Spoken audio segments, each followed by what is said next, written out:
Ready? Okay. All right, good morning. Thank you for joining us. My name is Erica Thomas. I'm the Public Information Office Manager for the Lincoln Police Department. Today, we're going to share a few more details surrounding the homicide that occurred yesterday at a convenience store in the area of South 13th and E Streets. You will hear from Criminal Investigations Captain Ben Miller, Benmiller, spelling on that name. Please hold your questions until the end of his prepared statement. Captain. Thank you. Good morning. I want to begin by sharing my condolences to the family of 24-year-old Jarrell Wheeler of Lincoln. Losing a loved one is always difficult, especially during the holidays and also when it's sudden like this. His brother, 23-year-old Emmanuel Greenwald Claypool of Lincoln, is in the Lancaster County Jail for second-degree murder, use of a firearm to commit a felony, and second-degree assault. This all unfolded just after 11 a.m. on Thursday at the Casey's General Store, 13th and E Street, when officers responded to the report of multiple gunshot victims within the store. When officers arrived, they found Wheeler with life-threatening gunshot wounds and a 38-year-old man from Martell, Nebraska, with non-life-threatening gunshot wounds. Officers on scene began providing first aid to both victims. Lincoln Fire and Rescue took over life-saving measures, and both were taken to an area hospital where Wheeler passed away from his injuries. The 38-year-old man was struck twice. He's since been released from the hospital and is expected to be okay. Initial witness statements indicated that there was a disturbance in the parking lot before the shooting, but we've since determined that that was not the case. LPD investigators have learned that Claypool was working as a delivery driver for store products and arrived at the store to make a delivery about the same time that Wheeler was leaving the store. Based on store surveillance, video, and witness statements, we've determined that Wheeler came back inside, left, and then came back again, this time running towards Claypool with his arm raised. At nearly the same time that Wheeler began to run, Claypool reached for the firearm in the front of his waistband and ultimately shot Wheeler multiple times. Additional shots also hit the innocent bystander who was standing at a cooler nearby. Claypool remained on scene and surrendered his 9mm handgun to police and cooperated with the investigation. This investigation is ongoing, and anyone with information is asked to call our non-emergency number at 402-441-6000, and to remain anonymous, call Crime Stoppers at 402-475-3600 and report online at LincolnCrimeStoppers.com or download the free P3 app.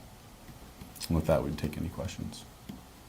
What led to the argument and eventually the shooting? I would say that there really was not an argument. These two are brothers, and there's obviously a history between them, and so that was some of what we worked through yesterday, was trying to determine that, because there was information initially that there was a disturbance outside and that kind of thing, and so we just had to work through those details. But as far as in the store, there was really no argument. Are you able to share any more of that history? Do you know why they were kind of at odds with each other? I mean, we certainly have some details of that, but we're still interviewing family members and that kind of thing, so some of that the picture will be a little bit clearer as we continue with those interviews. Can we get the spelling of Wheeler's first name? Yes. His first name is Jarrell, Jarrell, and Wheeler is Wheeler. Aside from the other shooting victim, was there anybody else in the store at the time? Yes, there were several people within the store. There was people in and out leading up, like right before this happened, and then as it happened, there were some people that left the store, and then there were people that continued to come in the store shortly after until we were able to get it secured. Was the shooting in the back of the store, near the front? It was in the back of the store, but not like, it's still the area that would be open to the public, so not like the storage area of the store. It was within the aisles and the cooler and stuff like that.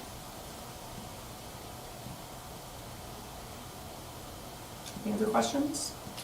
Is there a reason why he was brought into questioning, but not into custody, really? He was taken into custody at the scene, and then brought to the station to be interviewed.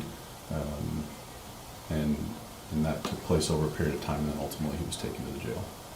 At the scene, we were told that he wasn't in custody at all. And sometimes that's just how people use different words.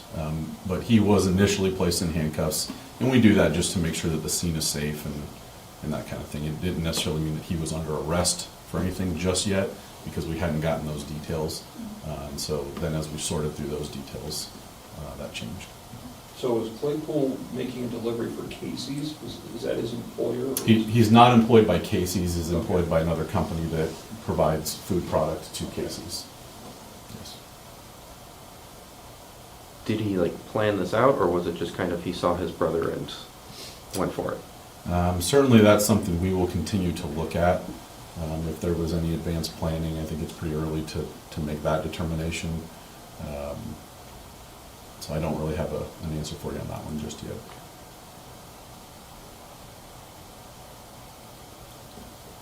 All right, thank you, Captain. Thank you. Thank you.